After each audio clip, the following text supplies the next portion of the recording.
नमस्कार, मैं ज्योतिष आचार्य डॉक्टर प्रदुमन्य दास सभी धर्मम प्राण भक्तों को शुभकामना और मंगल कामना करता हूं। आज हम भागवत गीता का एक अध्याय का श्लोक संख्या 33 का मूल भावार्थ का विश्लेषण का वर्णन करेंगे। कृपया ध्यान पूर्वक आस्था के साथ जुड़े रहिए। ये शामर्थ्य कांक्षितम नो भोगा सुखानी च त इमे वस्थिता युद्ध प्राणांस त्यक्त्वा धनानि च। यह श्लोक भगवत गीता के अध्याय 1 अर्जुन विषाद युद्ध का 33वां श्लोक है। जिनके लिए हम भोगों, सुखों और समृद्धि की कामना करते हैं, वही हमारे बंधु बांधव, गुरुजन और आत्मीयजन युद्ध भूमि में अपने प्राण और धन का त्याग करने के लिए खड़े हैं। ऐसे प्रियजनों के विरुद्ध युद्ध करना मुझे उचित नहीं प्रतीत होता। इस श्लोक में अर्जुन अपने मन की गहन पीड़ा व्यक्त कर रहे हैं। वे कहते हैं कि वे जीवन में जिन सुखों, ऐश्वर्य और भोगों की इच्छा रखते थे, उनका उद्देश्य अपने परिवारजनों, गुरुओं और बंधु बांधवों के साथ मिलकर उन्हें भोगना था, न कि उन्हें परास्त कर उनका सर्वनाश करना। अब युद्ध भूमि में वही स्वजन, गुरुजन और बंधु जिनके साथ सुख भोगने की कल्पना की थी, अपने प्राणों को हथेली पर रखकर अपने धन और वैभव का त्याग कर युद्ध करने के लिए तैयार खड़े हैं। इस स्थिति में अर्जुन के मन में गहन दुविधा और करुणा उत्पन्न हो रही है। संबंधों का मोह युद्ध का उद्देश्य और उसका नैतिक द्वंद्व। अर्जुन का दया भाव और करुणा सुख और भोगों का अर्थ केवल प्रियजनों के साथ ही है। उनके बिना ये सब अर्थहीन हो जाते हैं। युद्ध के कारण उत्पन्न होने वाला अनिष्ट अर्जुन को असह्य लग रहा है। अर्जुन यहाँ यह संकेत दे रहे हैं कि सुख, समृद्धि और जीवन की समस्त वस्तुएं अपने आप में कोई महत्व नहीं रखती। उनका मूल्य और आनंद तभी है जब अपने प्रिय लोग साथ हों। अगर वही लोग नहीं रहेंगे तो फिर इन वस्तुओं का उपभोग व्यर्थ होगा। इसलिए वह युद्ध करने में अपनी रुचि और कर्तव्य बोध दोनों को खोते जा रहे हैं।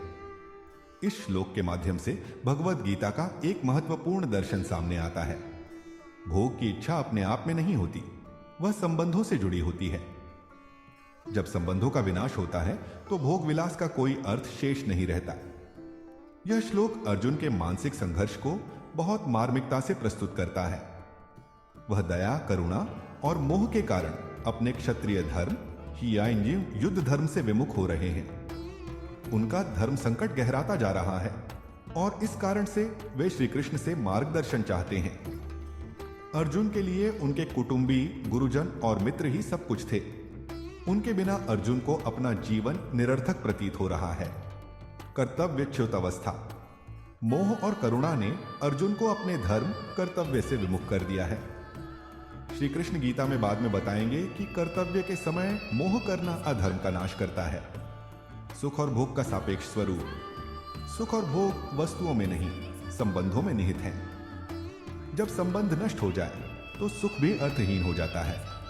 प्रेम और मोह का अंतर। अर्जुन का प्रेम मोह में परिवर्तित हो गया है। जहां प्रेम निस्वार्थ होता है, वहीं मोह स्वार्थ से युक्त होता है। अर्जुन का यह मोह उनके युद्ध धर्म में बाधा बन रहा है। कुछ सुंदर उदाहरण से समझाया जा सकता है। कल्पना कीजिए, कोई व्यक्ति एक विशाल महल बनवाता है, ढेरों संपत्ति जोड़ता है, लेकिन यदि उसके अपने परिवारजन न रहे तो उस महल की भव्यता उसे आनंद नहीं दे सकती। अर्जुन भी यही कह रहे हैं, यदि मेरे अपने प्रियजन नहीं रहेंगे तो मैं इस राज्य, इस विजय, इस समृद्धि का क्या करूंगा। इस श्लोक का विश्लेषण करते हुए हम इसे सरल रूप में समझ सकते हैं। यह श्लोक महाभारत के भीष्म पर्व में अर्जुन और भगवान श्री कृष्ण के संवाद में आता है। इस श्लोक का संदर्भ युद्ध के मैदान से जुड़ा हुआ है, जहां अर्जुन भ्रमित और उदासीन होकर कृष्ण से प्रश्न पूछते हैं और भगवान श्री कृष्ण उन्हें जीवन के गूढ़ रहस्यों के बारे में बताते हैं। इस श्लोक में भगवान श्री कृष्ण यह कहते हैं कि कुछ लोग ऐसे होते हैं जिनका जीवन भोग विलास और भौतिक सुखों के इर्द गिर्द घूमता है।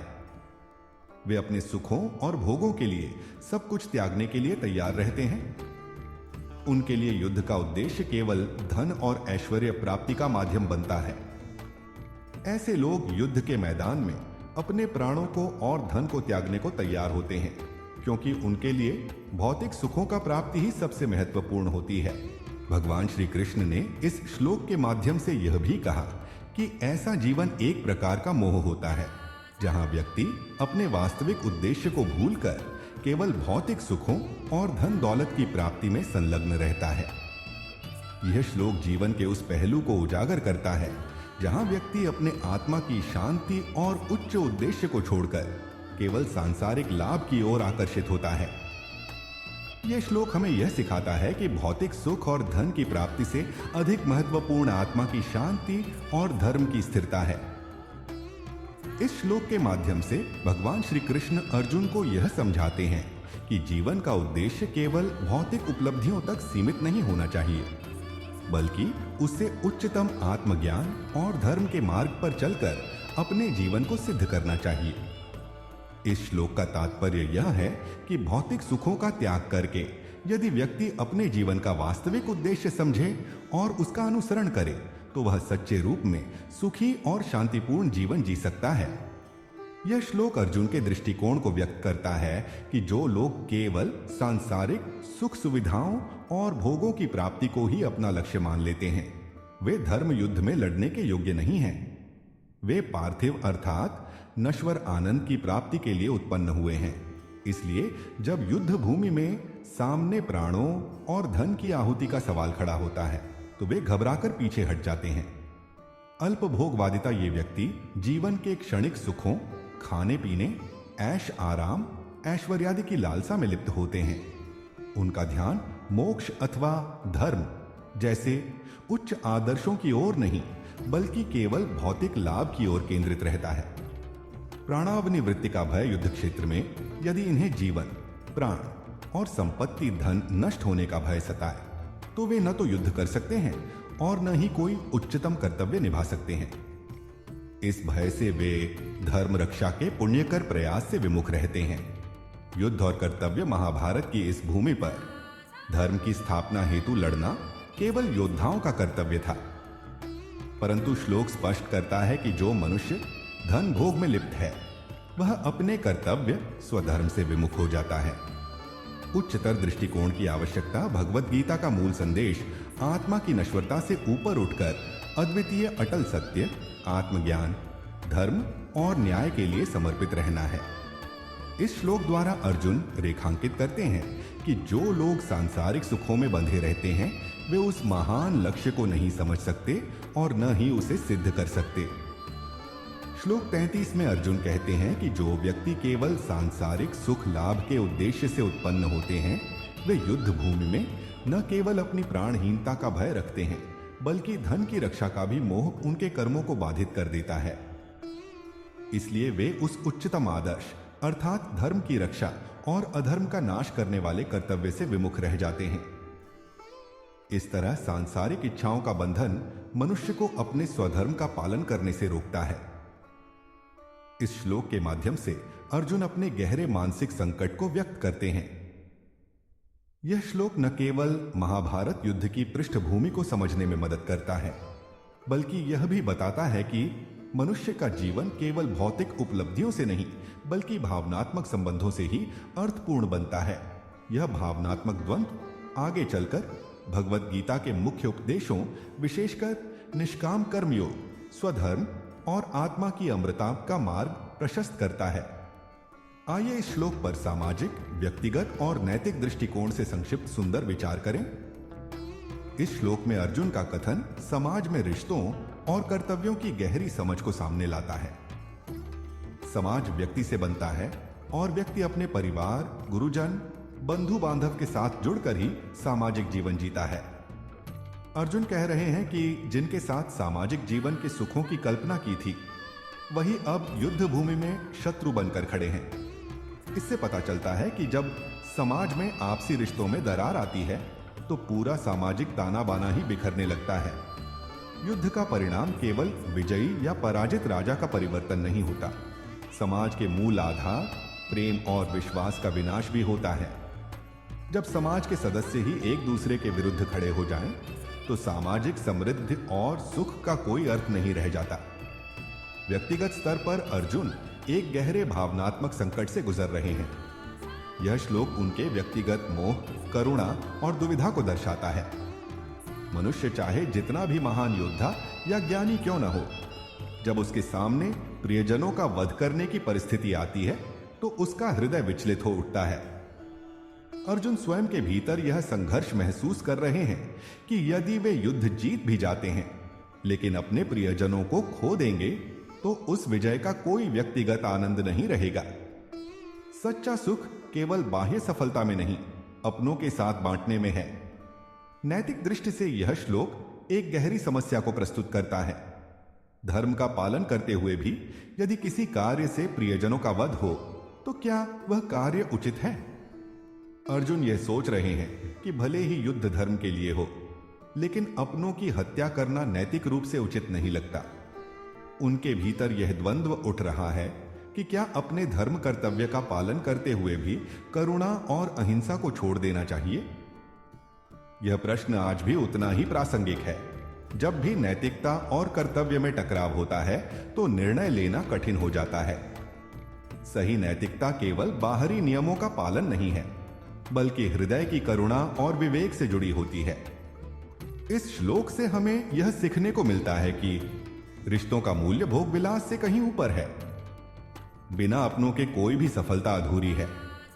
नैतिकता में केवल बाहरी धर्म नहीं, भीतर की करुणा भी उतनी ही जरूरी है।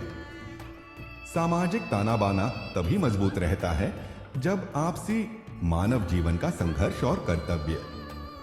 इस श्लोक का निष्कर्ष यही है कि अर्जुन के भीतर चल रहे इस मानसिक संघर्ष को केवल एक व्यक्ति का संघर्ष नहीं मानना चाहिए, बल्कि यह सभी मानवों के जीवन का हिस्सा है।